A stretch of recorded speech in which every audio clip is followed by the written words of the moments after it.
তরলীকৃত প্রাকৃতিক গ্যাস সরবরাহে বিঘ্ন ঘটায় রাজধানী সহ দেশের বিভিন্ন এলাকায় ফিলিং স্টেশনগুলোতে তীব্র গ্যাস সংকট দেখা দিয়েছে। এর ফলে চালু থাকা স্টেশনগুলোতে ভোর থেকেই যানবাহনের দীর্ঘ সারি।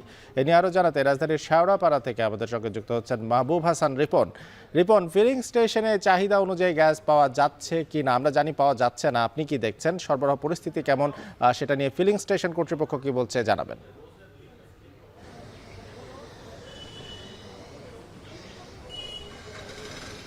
আরেফিন, কিছুটা অবস্থার উন্নতি আমরা দেখছি রাজধানীতে বিভিন্ন ফিলিং স্টেশনে ঘোরার পরে। আমরা বর্তমানে শেওড়াপাড়ার যে সিএনজি ফিলিং স্টেশনে এসেছি, এখানে এসে আমরা দেখছি যে এই স্টেশনে গ্যাস দেওয়া হচ্ছে।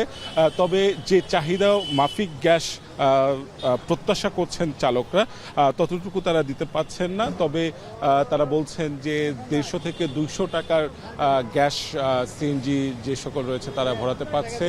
অন্যান্য ক্ষেত্রেও দেখা যাচ্ছে যে গ্যাসের যে চাপ অন্যান্য সময়গুলোতে থাকে, তারা সেই চাপ যেহেতু পাচ্ছেন না, সেই ক্ষেত্রে 150-200 টাকার বেশি কিন্তু এই ফিলিং স্টেশনে গ্যাস দিতে পারছে না। তবে ঢাকা শহরে আমরা অন্যান্য ফিলিং স্টেশনে ঘোরার পরে আমরা যেটি দেখেছি যে অধিকাংশ ফিলিং স্টেশনে দীর্ঘ যানজটের আমরা দীর্ঘ সারি দেখেছি।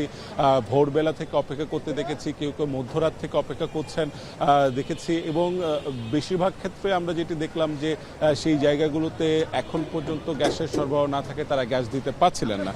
এখানে এসে আমরা দেখছি যে 1 ঘন্টা যাবৎ তারা গ্যাস দিচ্ছেন। এখানেও দীর্ঘ সারি আমরা দেখেছি এবং এখানকার চালকদের সাথে আমরা কথা বলে জেনেছি যে তারা 4 থেকে 5 ঘন্টা ধরে অপেক্ষা করছেন। 2-3টি ফিলিং স্টেশন ঘুরে এসে তারা এই ফিলিং স্টেশনে আসছেন। অনেকে তার যে সহকর্মী রয়েছে তাদেরকে ফোন দিচ্ছেন, ফোন দিয়ে এই ফিলিং স্টেশনে আসতে বলছেন। এরকম যে ভোগান্তি, সেই ভোগান্তি কিন্তু আমরা এখানে এসে দেখেছি। ফিলিং স্টেশন কর্তৃপক্ষের সাথে আমরা কথা বলেছি, তারা বলছেন যে তারা কতক্ষণ এই গ্যাস সরবরাহ করতে পারবেন তারা জানেন না।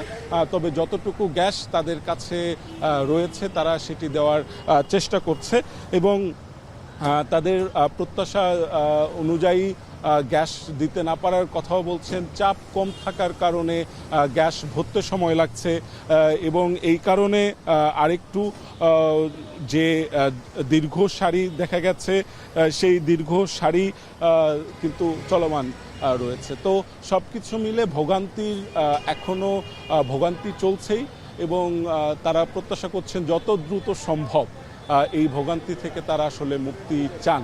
এই ছিল আমার কাছে শেওড়াপাড়া থেকে সবশেষ। মাহবুব হাসান রিপন আমাদের সঙ্গে শেওড়াপাড়া থেকে যুক্ত হয়েছিলেন। সেখানে গ্যাসের যে সংকট চলছে সে সম্পর্কে তিনি জানাচ্ছিলেন। আমরা এই একই বিষয়ে কথা বলতে চাই ময়মনসিংহে। কয়েকদিন ধরে ময়মনসিংহে একই অবস্থা, অর্থাৎ বিভিন্ন সিএনজি ফিলিং স্টেশনে গ্যাস সরবরাহ কমেছে। লাইনে দাঁড়িয়ে থেকে অনেক চালক গ্যাস ছাড়াই ফিরে যেতে বাধ্য হচ্ছেন। আরও বিস্তারিত জানাতে ময়মনসিংহ থেকে আমাদের সঙ্গে যুক্ত হচ্ছেন ইমতিয়াজ আহমেদ। ইমতিয়াজ, প্রশাসন পর্যাপ্ত তেল মজুদের কথা, গ্যাস মজুদের কথা সেটা জানাচ্ছে, পাম্পগুলোতে ভিড় কেন হচ্ছে, গ্রাহকরা কি বলছেন?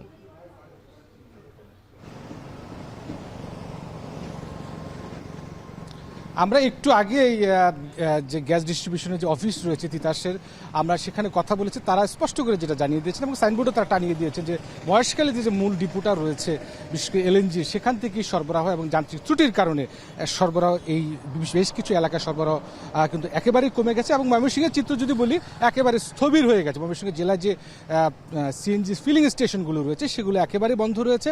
রাত থেকে সিএনজি, অটোরিকশা, ব্যক্তিগত প্রাইভেট কার, অ্যাম্বুলেন্স যা রয়েছে যানবাহন সেগুলো কিন্তু একেবারে ঘন্টার পর ঘন্টা ধরে অপেক্ষা করছে। বাস সহ, ট্রাক সহ পণ্যবাহী সেগুলো কিন্তু অপেক্ষা করছে, কিন্তু কোনো সিএনজি ফিলিং স্টেশন কিন্তু এখন পর্যন্ত চালু হচ্ছে না।